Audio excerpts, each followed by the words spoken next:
这些年来，江南风调雨顺，物阜民丰，百姓的日子一天胜过一天。奴才亲自访查各地，称颂皇上的声音不绝于耳。更有人说，这是大唐以来华夏少有的盛事。自然，并不是没有隐患。这些隐患就在那些汉学子身上，他们留恋前名，私底下时常抨击朝政，对我大清怀有二心。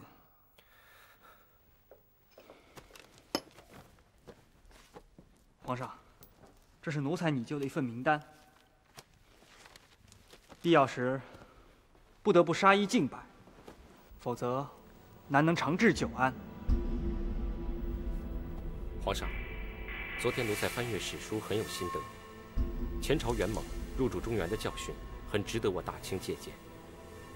元猛不可谓不强大，但从忽必烈一统中原算起，不过也就仅100余年而已。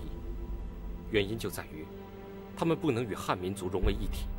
奴才以为，大清若要长治久安，就一定要容满入汉。我大清自前朝起就强调满汉一体，是那些汉学子不识时务。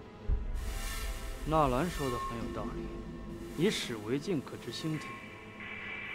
只有真正容满入汉，我大清才能永远立于不败之地。得天下易，得人心难，要得天下读书人的心，尤其难。朕已决定，要设立博学鸿儒科，让汉人之中的饱学之士能为朝廷所用。朕还决定，明天去拜谒明太祖的陵墓。这太好了。曹寅，你有没有得到青格尔的消息？奴才始终在查访。朕还是十分惦念他。皇上，你要说什么？今天下午，奴才和这里的读书人一起饮酒赋诗，席间有人提到一个女子，说这女子文采超群，常有佳作问世。皇上，请看。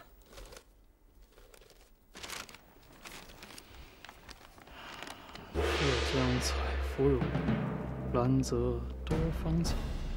采之欲以水，所思在远方。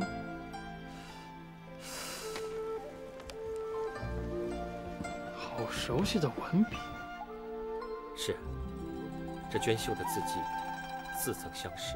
她叫什么名字？众人只知道她叫婉儿。婉儿？哦，这位婉儿姑娘，奴才也听说过。据说是一位当地富豪的千金，养在深闺，从不出门，绝对不会是青格尔。皇上若是想去看看，奴才这就去办。子清，使不得。怎么使不得？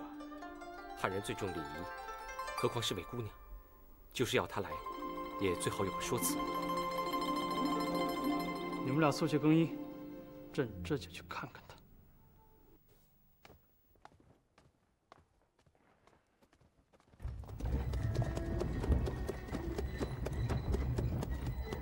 皇上，奴才打听到的，就是那所宅子。停车！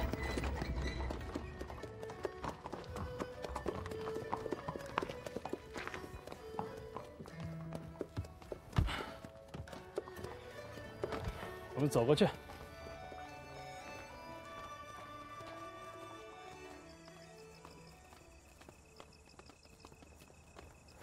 皇上到了。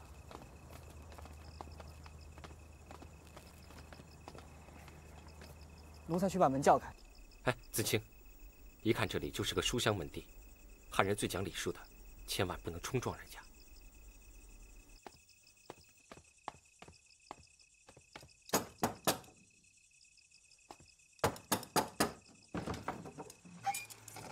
我们自扬州来，久闻府上小姐大名，但求一见。深更半夜的，你们当地是什么地方？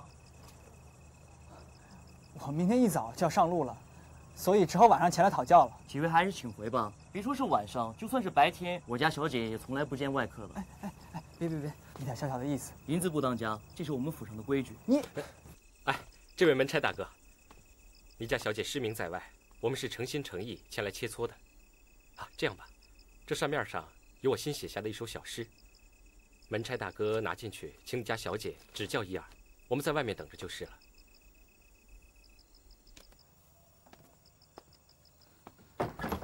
兄台，你不是说我纳兰性德的名字誉满江南吗？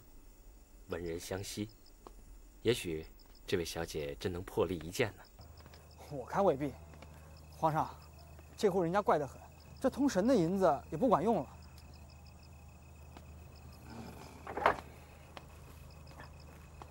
这位公子，我家小姐恩典，请你一个人进去。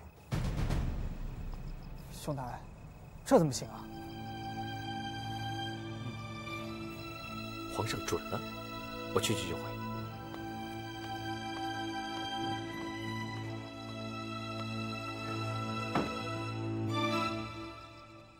公子请。小姐在上房，你只管去就是了。好。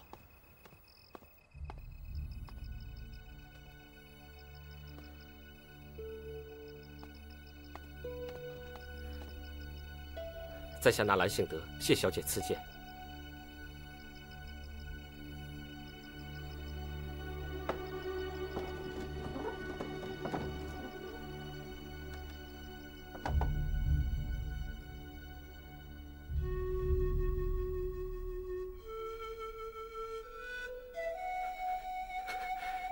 青哥儿。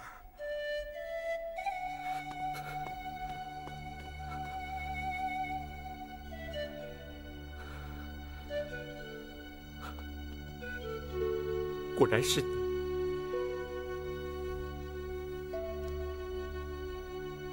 你让我们寻得好苦啊！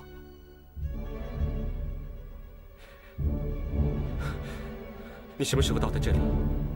我猜的婉儿就是你，我猜的婉儿就是你。皇上和曹寅就在外面。我不想见他们，只要你跟我说说话就是了。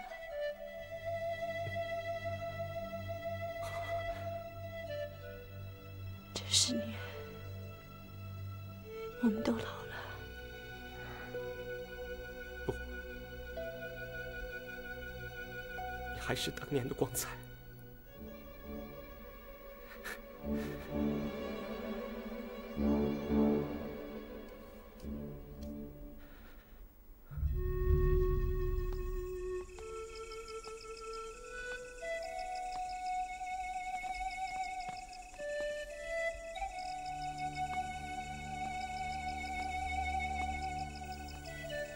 当初你是怎么离开广东的？上知信在反与不反之间几经反复，最后终究命令过吴三桂。自然他不会杀我，可是吴三桂留在广东的特使一直把我视作眼中钉。最后，我还是借着阿玛生前的安排，才得以脱身。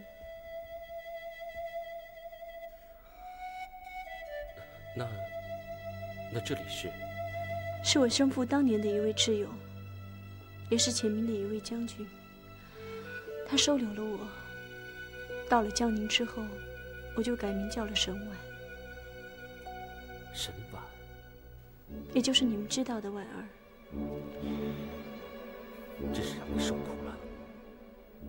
我知道皇上一直在找我，可是我再也不想回京城，只想在这儿隐姓埋名，了此一生。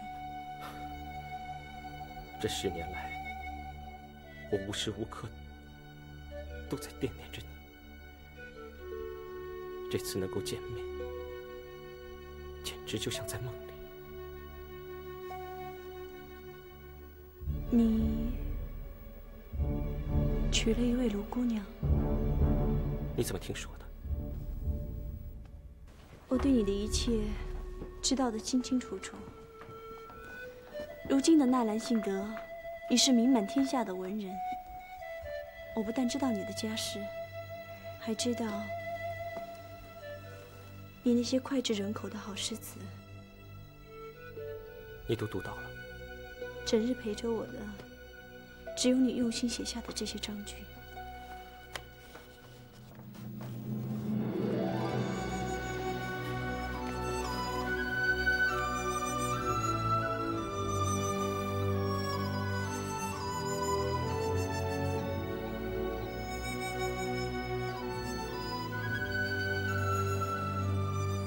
青儿，我知道你的心里在怪我，是我愧对了你。过去的一切，不要再提了。此生能够让我再见到你，也算了却了我的心愿。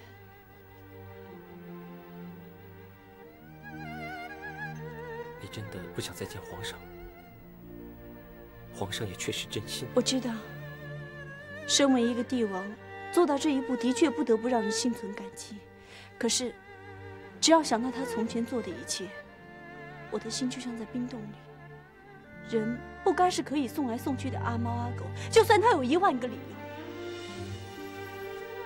虽然他是皇上，可是我的心从未在他身上过。所以，就算是见了面，我能跟他说些什么？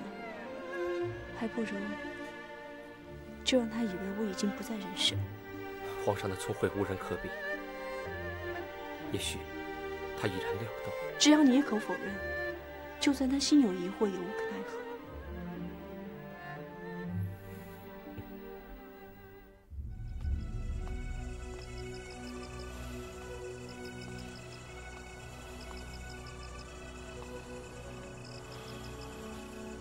朕等不了了，叫他们把门打开。这。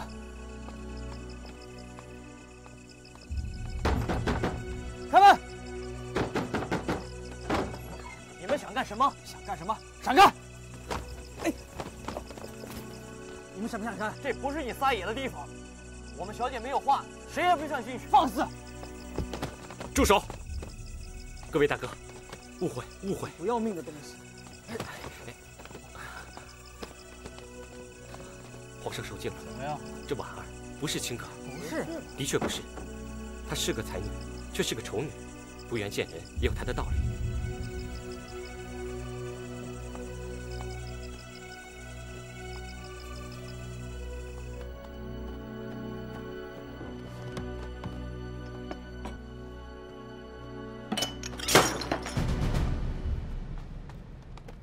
皇上，朕到了门前，他竟敢拒之不见，朕什么时候受过这样的羞辱？他把朕当成什么了？皇上是说，那婉儿？婉儿？她就是青阁。纳兰，不会有这么大胆子吧？他们这样就怪不得朕了。曹寅，奴才在。听旨。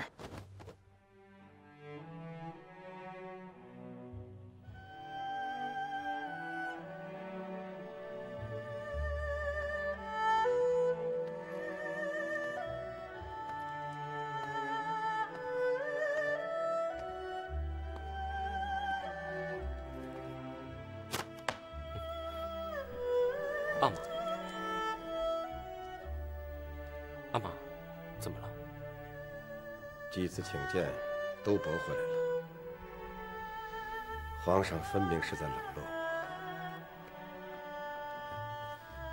我让你跟皇上说的话，你讲过了吗？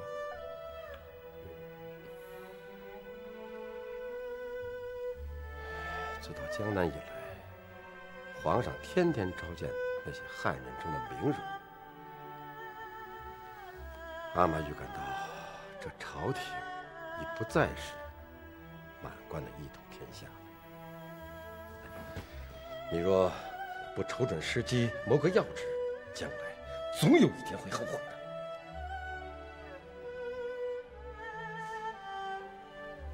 这皇上不知为什么一直闭门不出。我见了曹寅一面，他的眼神也是怪怪的。不能再等了，你现在就去见皇上。而就是说了，也未必马上会有什么结果。不要啰嗦，我在外边等着你。要是没有结果，别再认我这个阿玛。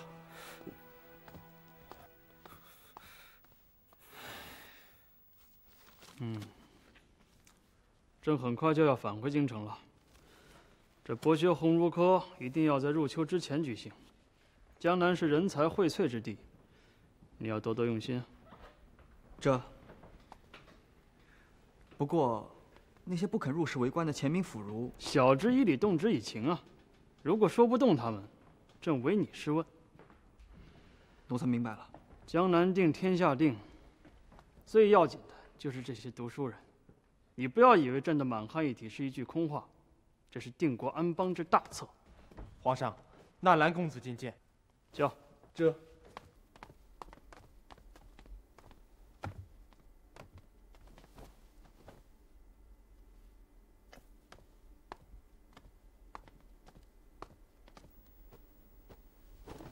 奴才叩见皇上。怎么这个时候才看见你的影子啊？皇上劳累，奴才没敢过早打扰。奴才将这江南名士汇集成册，日后皇上可以量才录用。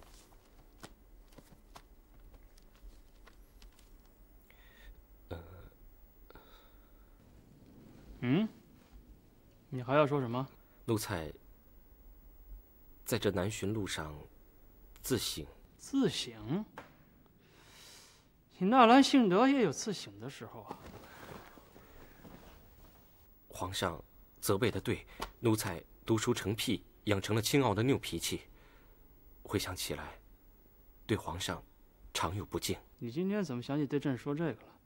是不是见到那个婉儿小姐，让你悟到了什么？奴才只希望皇上宽宥。宽宥什么？宽宥奴才过去的莽撞。如果皇上肯给奴才一份信任，奴才也想像曹寅一样，为朝廷做些实事。朕不是没有给过你机会，不过朕想知道，是什么让你又改变了主意啊？你不愿意讲，朕就替你说了吧。你刚才说的都不是你的心里话。皇上，真正让你说出这些话的，是你的阿玛。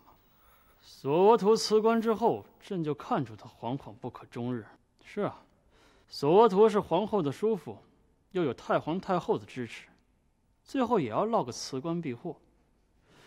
还有鳌拜，他是先帝托孤的重臣，功劳无人可比，但是最后也落个身败名裂的下场。这都是因为他们得罪了皇上。怎么？这难道不是你阿玛跟你讲的话吗？你阿玛呀，是越来越懂得高处不胜寒的道理，所以才催你来向朕讨要官职，还故意让你说出这些服软的话来。皇上说的都不错，可这不能遮蔽我纳兰性德的一腔报国之心。奴才自知才疏德浅，并不奢望皇上的重用。奴才是2甲进士，只想从县令做起。皇上可以派奴才到最偏远的地方去。晚了，早就有人问过朕，为什么不重用你？不错，你确实有过人的才华，朕也的确想过要用你。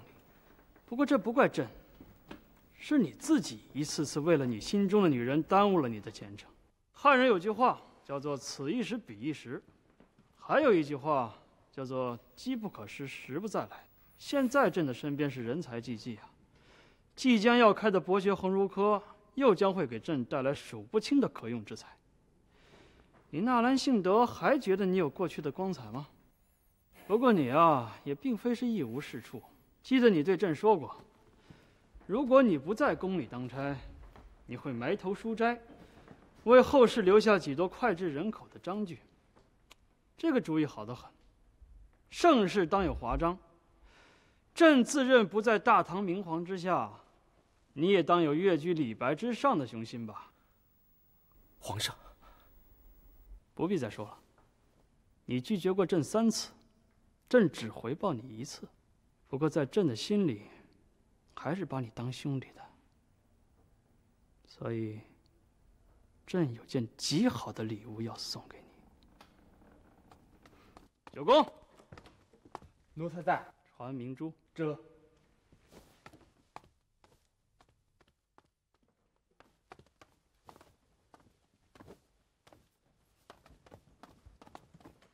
奴才明珠，叩见皇上。你让纳兰对朕说的话，他都说了，你就不必再为难他了。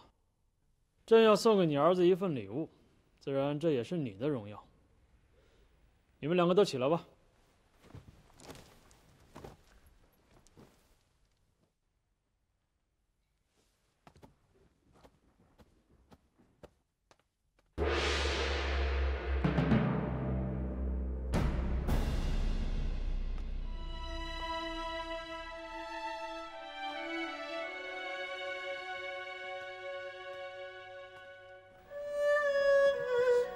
亲哥哥？你错了，她不是亲哥，她是江南赫赫有名的才女沈婉。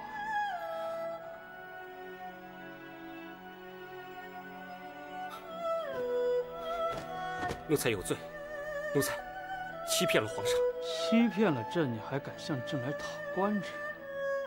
纳兰，你真是不得了啊！孽障，你竟敢欺骗皇上！皇上，奴才其罪当诛，可这不关青格儿的事，是我不肯把她带来见皇上。请皇上赐奴才一死吧。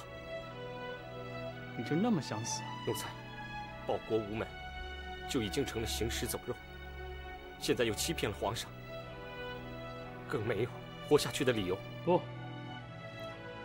朕刚才说了，你是朕的兄弟，朕怎么舍得杀你？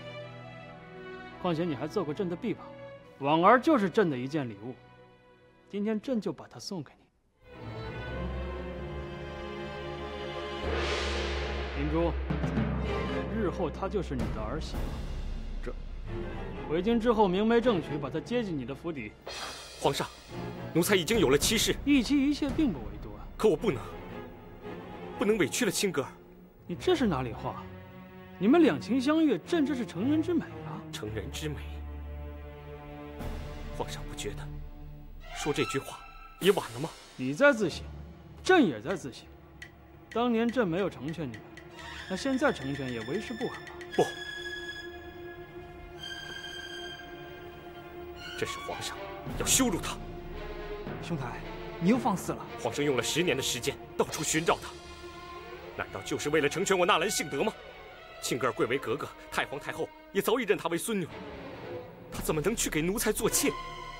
如果皇上真的还深爱着她，就该把她接进宫，就该光明正大的纳她为妃，而不应该这样羞辱她。皇上，你要是再伤害他，那我就只好收回承诺了。庆格尔，你向皇上承诺了什么？这是我跟皇上的事儿。不，你告诉我，不然我宁可一死，也不会娶你做妾。你不要想的太多了。孽障，既然皇上依然把格格指婚给你，就不要再问三问四了。事情不会这样简单。凭皇上对青格尔的所爱，事情绝不会是这样，绝不会是这样。这倒让你说对了，这里没有外人，朕就跟你们说说心里话。从亲政到今天，朕终于成了可以龙驭天下的帝王。但是，朕也慢慢的开始明白，帝王有帝王的规矩，绝不是像常人所想的那样可以为所欲为。要想成为千古明君，开创一代伟业，就不能不舍弃一些东西。朕要吸取先帝的教训，不能让心中所爱乱了方寸，乱了朝廷。所以朕思来想去，才决定成全了你们。奴才谢皇上的恩典，奴才绝不会亏待亲哥哥。跪下，谢皇上的恩典呐！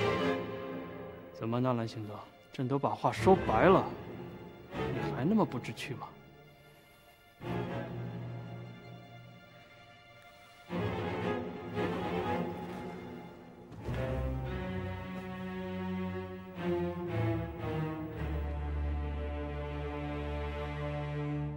往上这啊，这还有一个，一会儿把这个，好吧？好哎呀，啊，皇上来了！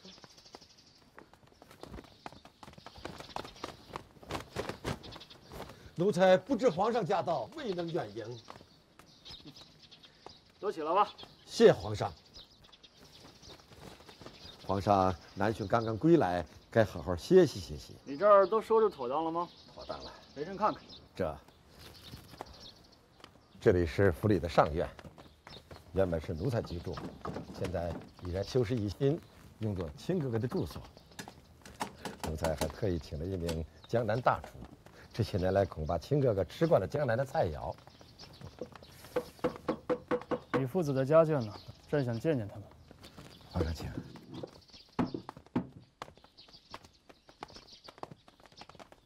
奴婢叩皇上。朕把江南才女神婉赐给了纳兰，但是你们不必顾及朕的恩典。婆媳有婆媳的礼数，妻妾有妻妾的分别，朕不会为难你们。谢皇上。但是有一点你们要记住了，这府里的一切，不准任何人到外面胡言乱语，否则朕绝不轻饶。这，起来吧。明天就是吉日，你们操持吧，朕要回去了。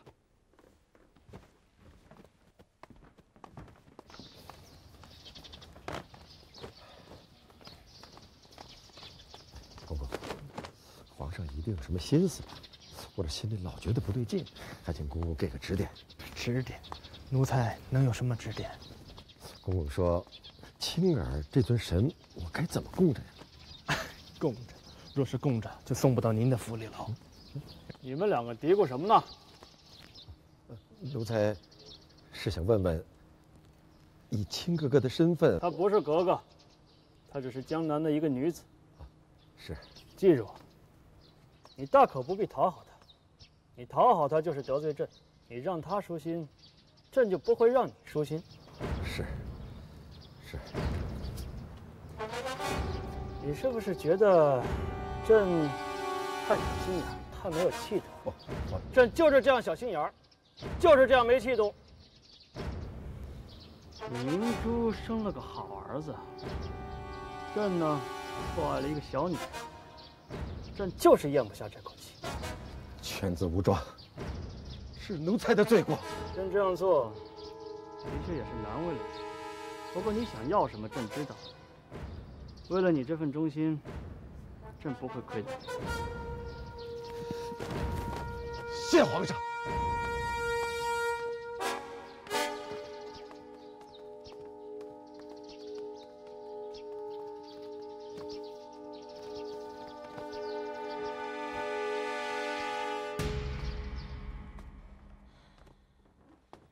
青格尔这样的身份弄到咱们府上来做妾，这算哪一八宗事儿啊？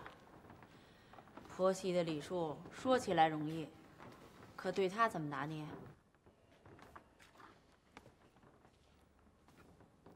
说呀，哎，你倒是说句话呀！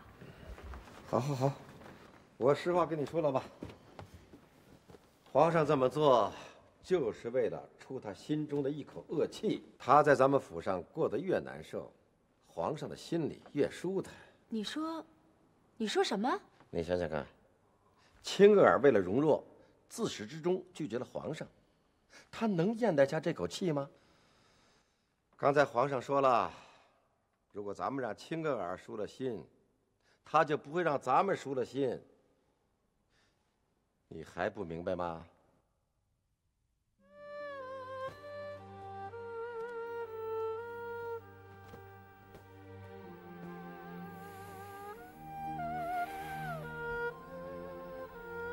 蕊儿，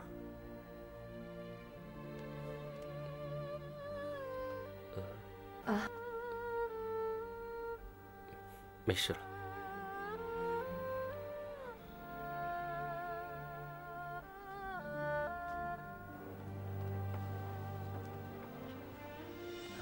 茶凉了吧？我去换杯热的来。蕊儿，公子，你什么也不用说了，不用顾及我，也算是上天有眼，让你们这对有情人。不是这样的，蕊儿，我不瞒你，我的确还在深爱着青哥，可是时过境迁，一切都已经不是原来的样子了。我只是希望他能有一个好归宿。难道你不相信我会善待他吗？你不明白，这是皇上在羞辱他，而且皇上一面拒绝用我，一面把这份恩典给了我，这是最刻薄的奚落，这是在揉搓我纳兰性德的心呢。公子，你不要再多想了。我看青格尔也是个极好的人，失之东隅，受之桑榆。我想，这也并不是一件坏事情。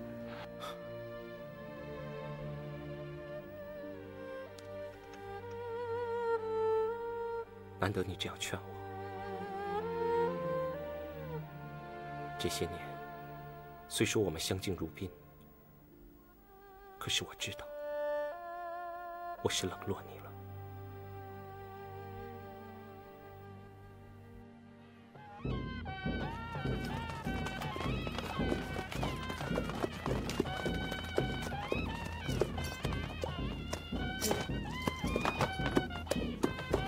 哎呦，老奴给灵州大人贺喜了。怎么劳动了梁公公啊？皇上降旨让我来送亲。太皇太后也知道，那些全是他老人家送给沈婉小姐的陪嫁。那就请公公代我向太皇太后谢恩。那是自然。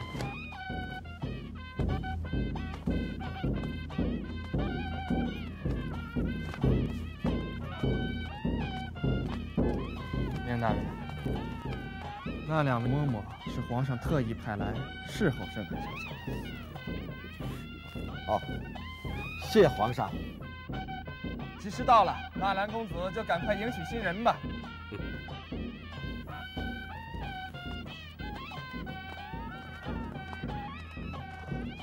请，明大人请。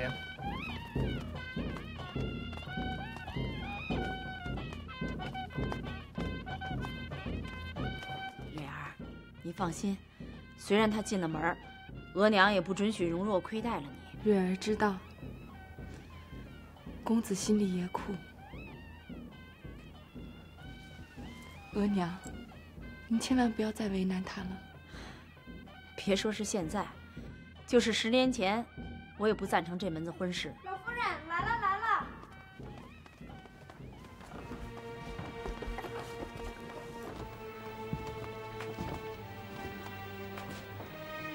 婉儿，这是额娘。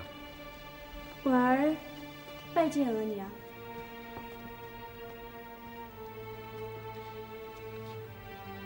这是卢蕊。婉儿见过姐姐。亲戚。容若，叫他回房歇着吧，我去照顾府里的客人。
你喝多了，你不该喝这么多酒，这样会伤身子的。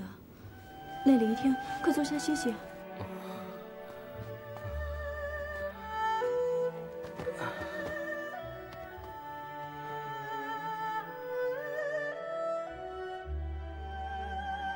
我们像在做梦一样，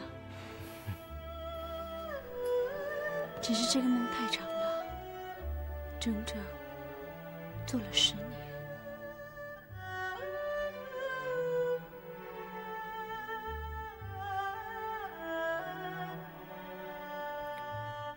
有句话，我一直想问你。你对我说，不想再见到皇上，可为什么？你该想到的，我们在江宁见面的那个晚上，你走后不久，大内侍卫就包围了府邸，父亲的旧友对我恩重如山，我不可能连累他们。皇上见。竟这样逼你。他找了你10年，也许你真不该再次拒绝他。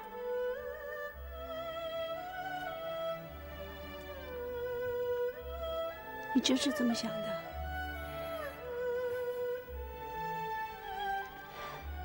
你错了。皇上已经明白告诉我，他不可能娶我入宫。那你究竟向皇上承诺了什么？青格儿，我们已经做了夫妻，你什么都不该瞒着我。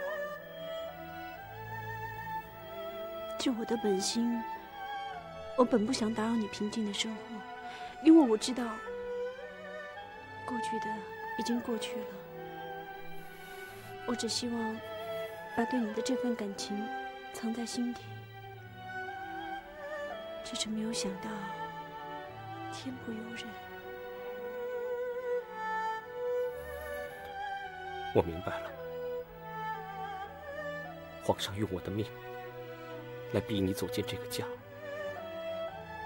而你为了我，也只能这样答应他。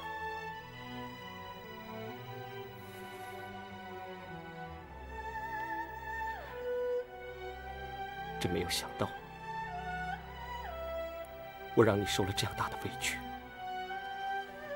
我不觉得是委屈，只要能够天天看到你，别说是做妾，就算做一个粗使的丫头，我也心甘情愿。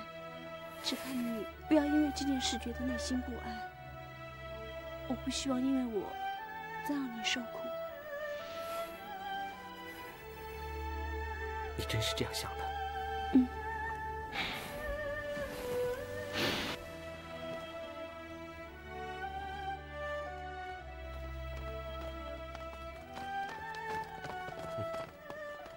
你们，皇上有旨，明儿个一早接婉儿小姐入宫说话。公子也累了，先回去歇着吧。这是我们的喜房。明大人对皇上说了，这是专为婉儿小姐预备下的住处。岂有此理！是皇上把他指挥给我的。我们既然做了夫妻，为什么要分开？你们给我滚！给我滚出去！来人，公子喝醉了，扶他回去歇着。干什么？放开我！你们这两个混账的东西！放开我！放开我！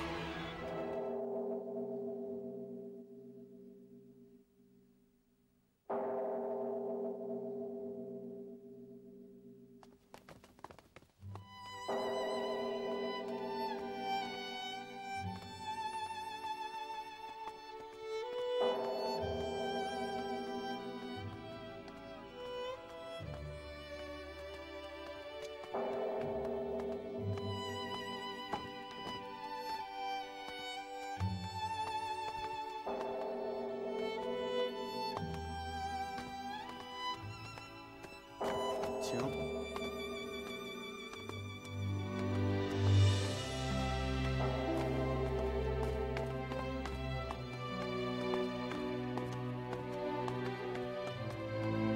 请，皇上有旨，请石曼小姐在这里候着。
公子他不知道怎么样了。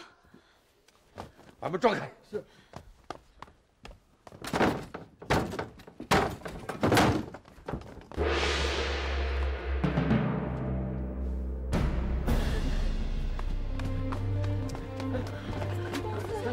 公子，醒醒，醒醒！来！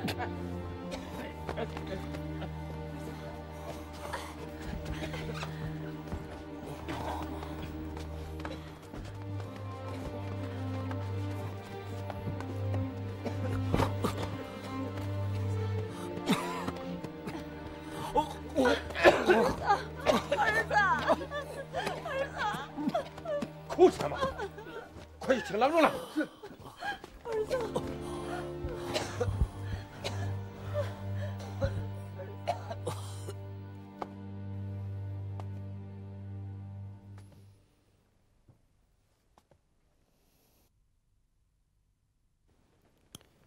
朕让你等得太久了。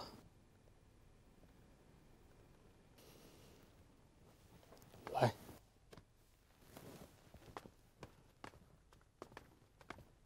今天朕请你进宫，只是为了老友重逢，叙谈叙谈而已。你们都下去吧。来。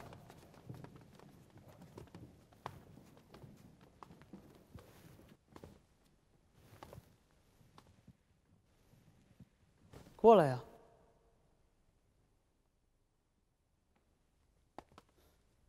皇上为何言而无信？我已经信守了自己的承诺，可你为什么还是要伤害他？伤害谁？你是说纳兰吗？我们已经是夫妻了，你却不让我们同床共枕。原来你是说这个呀？既是如此，又何必假意成全？如果是因为我得罪了皇上，那皇上大可以现在就把我杀了。你看你，还是10年前的那副拗脾气。来，坐下听朕说。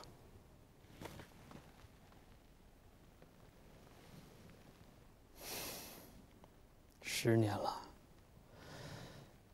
朕好不容易在江宁找到你，朕的心也苦啊。朕不能爱朕所爱，全是为了祖宗的这份江山。朕的苦都跟你们说了，皇帝也是人呐，也有7情6欲，这还没有修炼到无情无欲的地步。朕舍不得你，朕想把你带回京城，但又不能把你留在身边，这可真是给朕出了道大难题啊！所以朕才想到成全了你和纳兰。就是这样的成全，这样不好吗？你可以跟纳兰在一起，朕也可以随时召你入宫。你不要以为朕想跟你做什么，朕只是想让你做个看客。看什么？看看朕每天都在做什么。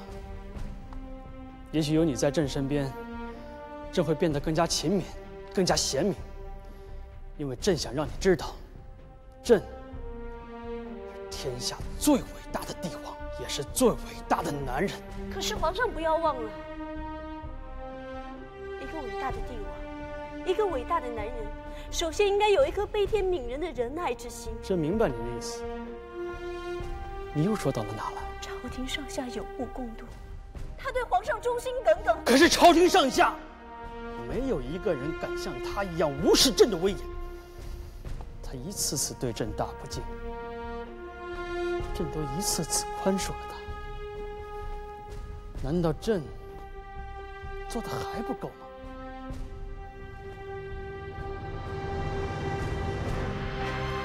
朕知道你又想说这次的事，没错，朕就是不想让他现在全都顺了心，16群下出不了真正的男人。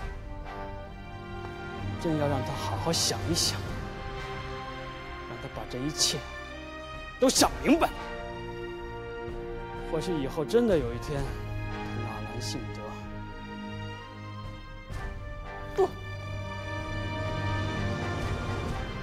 不是皇上的真心话。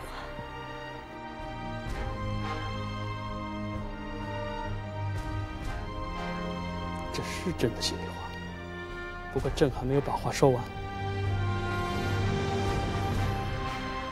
朕有一个心结，有一个始终也没有解开的心结。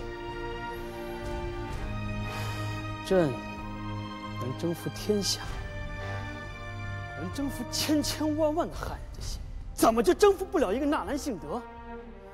朕有无数女人，她们都想博得朕的欢心，可只有你，眼里只有纳兰性德，却始终没有朕。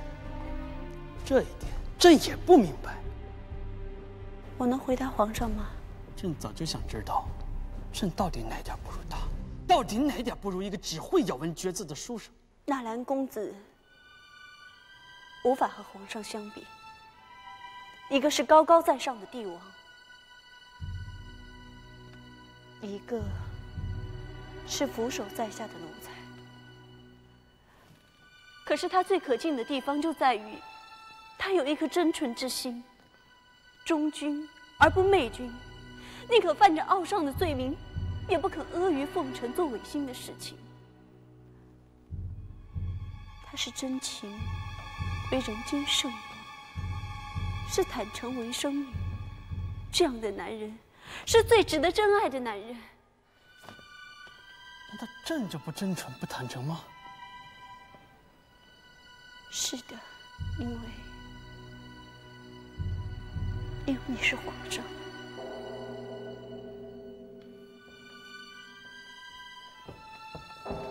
皇上，听政的时辰到了。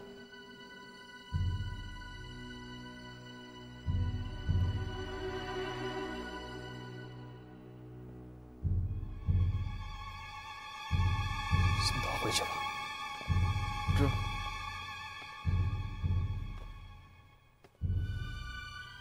日落之后，朕还要在御花园的凉亭里见到你。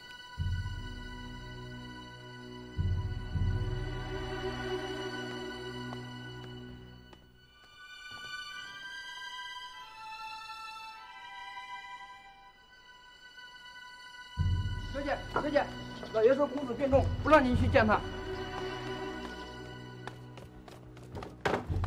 阿玛，公子怎么样？容若病情险恶，我不希望任何人在这个时候打搅他。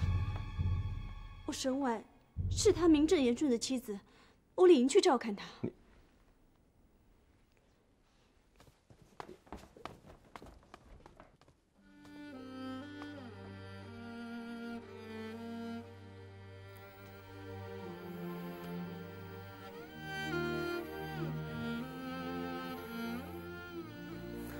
公子，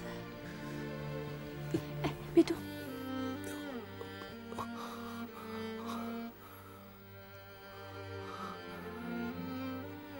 你怎么了？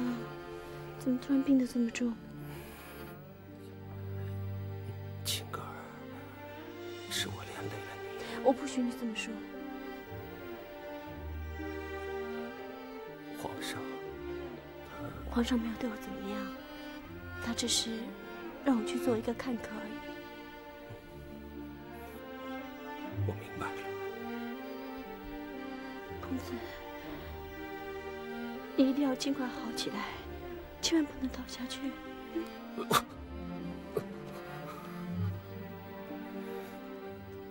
身心两疲，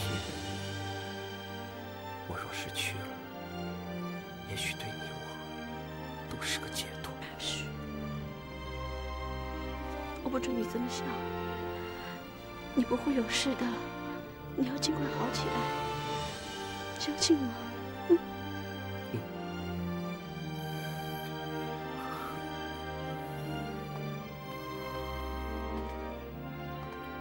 婉儿小姐，容若累了，请你回房去。这儿有蕊儿陪着呢。你也累了，去吧。好，我扶你躺下来。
这里的景色很美吧？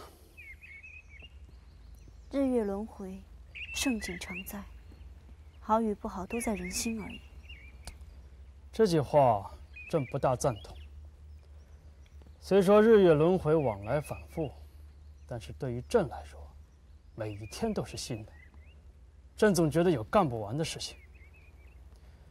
记得亲政当初，朕就跟纳兰和曹寅说过，朕要用20年的时间，把大清变个模样，变得官吏清廉，百姓安乐，漕运通达，四海归心。现在，朕已然平了三藩，收了台湾，攻了漕运。看来用不了20年的时间，这份盛世的图画就会实现。朕日日不辍的努力，也会得到报偿。青哥，这里面也少不了你的一份鞭策，这会永远记在心里。皇上说完了吗？怎么？你以为朕说的是一番狂话？不，大清盛世自皇上始，我从来没有疑心过。皇上的这份勤勉，这份才智，这份胸怀，足以胜过青格尔所知道的一切帝王。在青格尔的心中，永远对皇上怀着尊崇和仰望。难得能听到你说这样的话。如果皇上恩准，我想回去看望我的夫君。他病了。病了？朕派太医去给他诊治。皇上，太皇太后要见沈婉小姐。哦，杨九公，有他在，立刻去太医院传旨，叫他们派人前往冥府。这。走。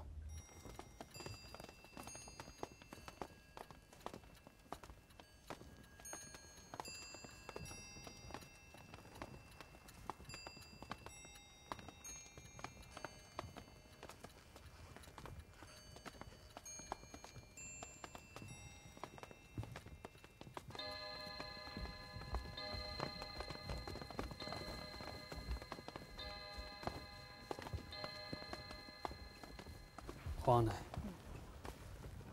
民女沈婉拜见老祖宗。孙儿给花奶请安。沈婉，啊，起来起来，沈婉也罢，青杆也罢，都是我的好孙女儿。老祖宗，丫头。花奶已经老了，老祖宗只是多了几条皱纹，可是风采一如当年。丫头，花奶，您这是怎么了？看见他，我就想起他的阿妈。多少年了，怎么想起过去的事儿啊？就像在眼前一样。丫头，你好吗？来，坐下。坐。丫头，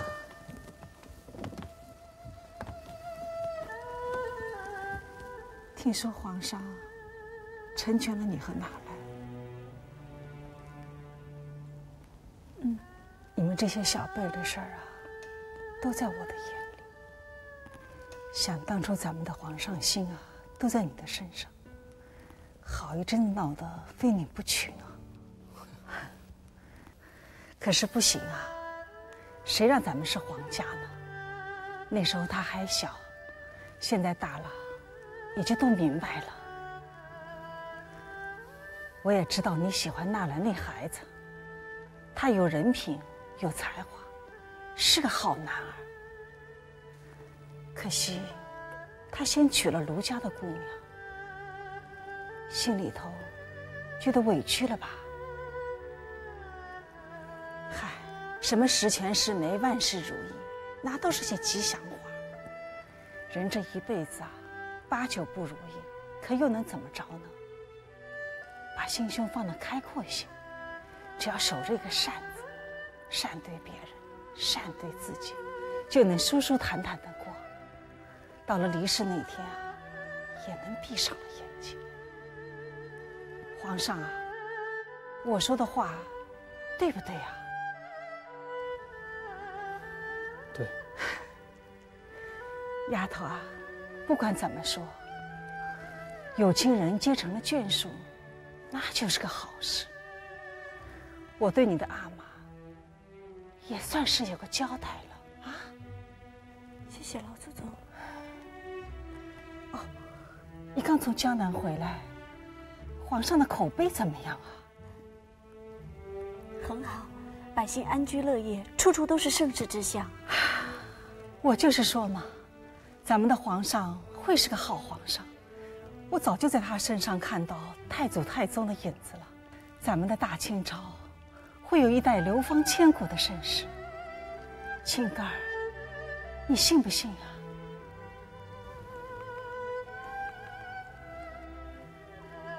老祖宗的话，我信着呢。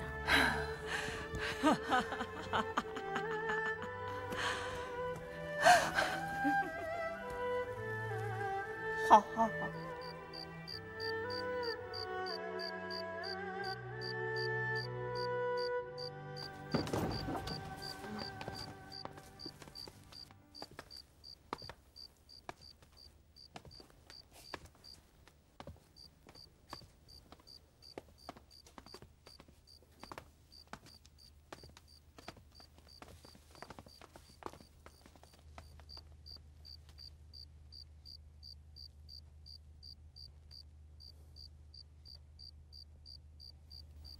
青哥儿，还记得我们的相识吗？朕刚才又想起一些我们儿时的事情，真是人生苦短。朕曾经任性，曾经冲动，也曾经残忍。朕一直把这些当作是帝王的小节，但是刚才听了你和皇阿奶的一番话，让朕又悟出了一个新的道理：帝王的伟大，不仅是贤明，不仅是勤勉，更该有的是仁慈。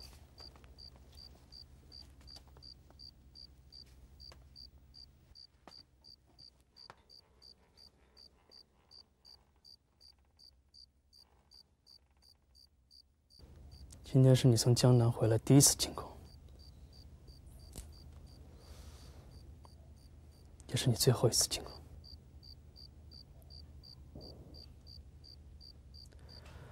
好好爱你的纳兰性德吧，回去告诉他，朕明日就给吏部下旨，叫他们按常例给他官职。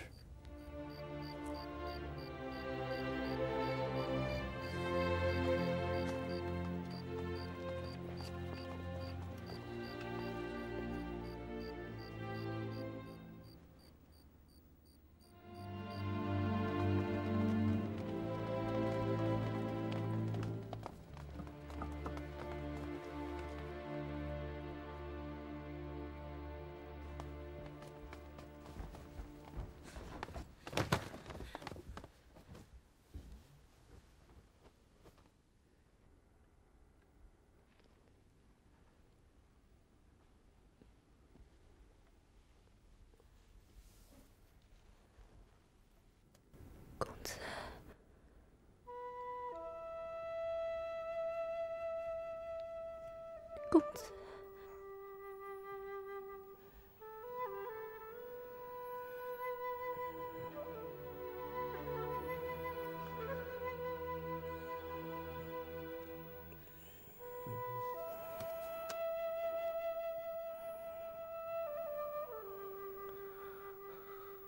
我有一个好消息要告诉你。猜到了。我己的欢愉，却要等着恩赐。你不觉得可笑吗？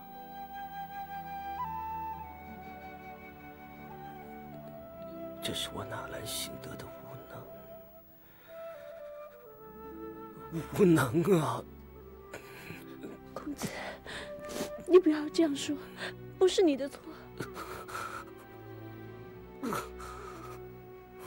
公子，公子，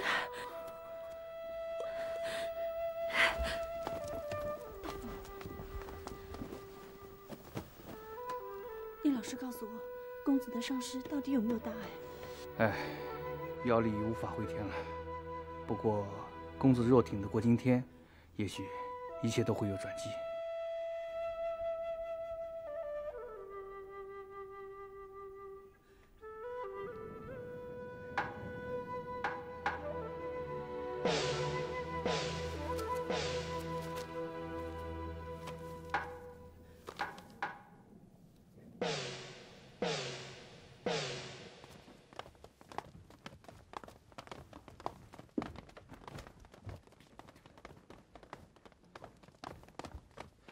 臣有罪，惊动了皇上。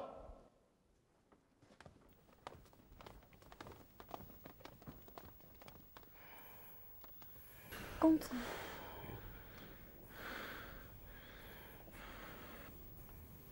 皇上来看你了。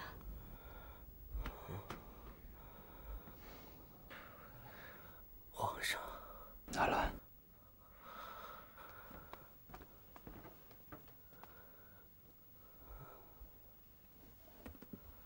来，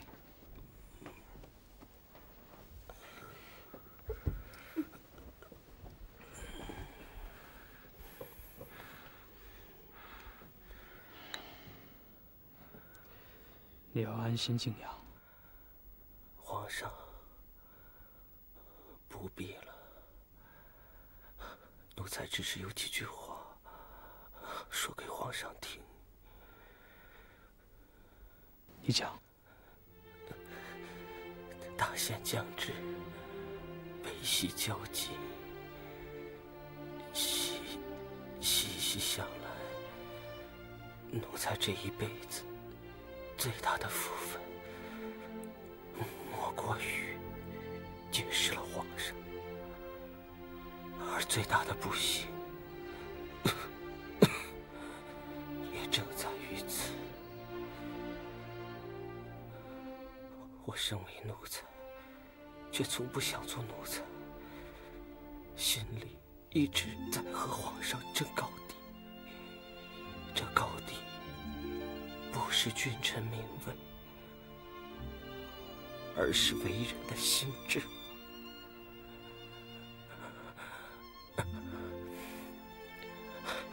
如今就要分手了，奴才虽不愿讲出一个数字，但却不能不说，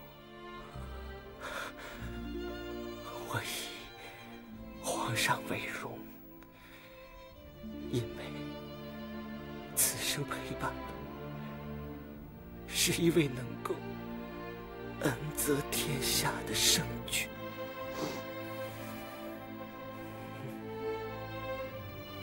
谢谢你讲这些话。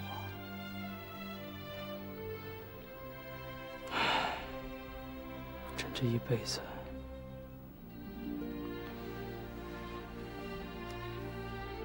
亏欠你了。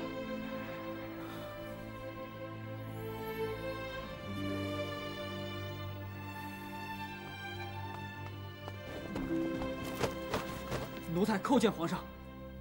曹云，你怎么来了？奴才回京述职，才知道纳兰兄台病重的消息。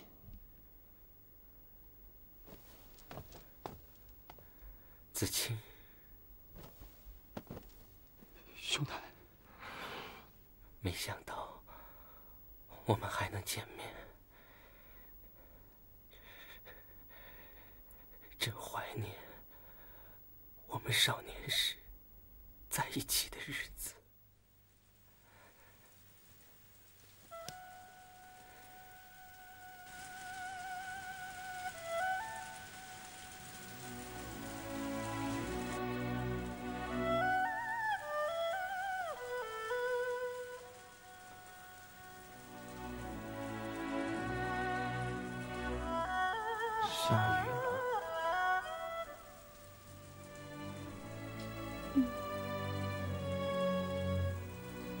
金哥，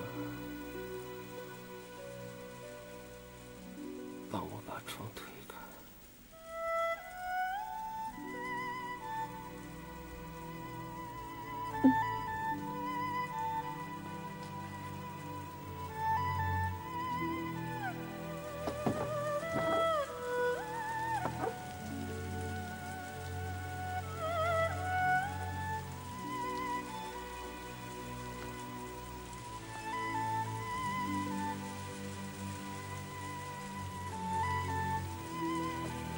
你起来了，快坐下。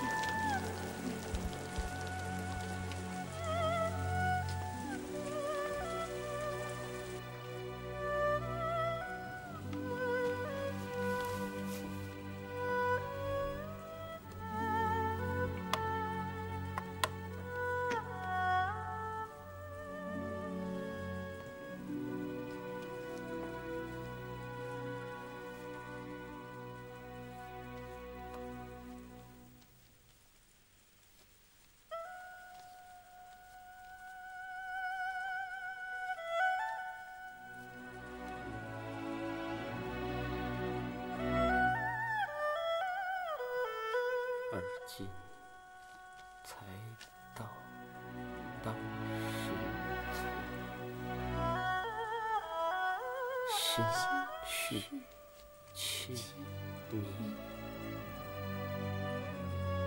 红泪透垂，满眼春风百是非。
我的心在飞，飞向那高高的天外，有我的情，我的心寄托锁在我心，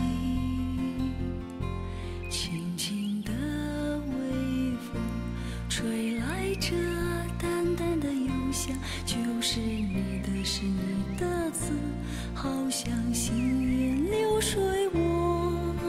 我情。你的诗为我的情所困，你的字为我的心悲哀。